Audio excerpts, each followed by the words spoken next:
హరీష్ గారు యా చెప్పండి.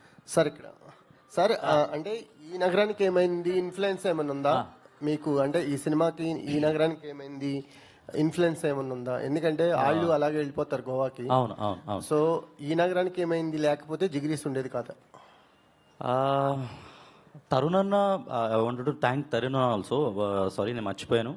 తరుణ్ అన్న is always an inspiration for every young film maker. ఎవరైనా రావాలనుకున్న వారు ఫిల్మ్ ఇండస్ట్రీకి వచ్చిన వాళ్ళకి తరుణ్ అన్న అండ్ ఆల్సో సందీప్ వంగ అన్న, వీళ్ళిద్దరు ఎవరికి ఇన్స్పిరేషన్ కాకుండా ఉంటారు. సో నాకు కూడా ఇన్స్పిరేషన్ వీళ్ళిద్దరు.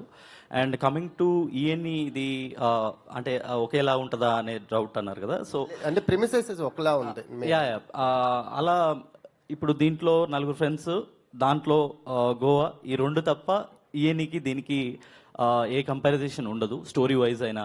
ఇప్పుడు ఈయనలో 2 హీరోయిన్స్ ఉంటారు, దీనిలో హీరోయినే లేదు.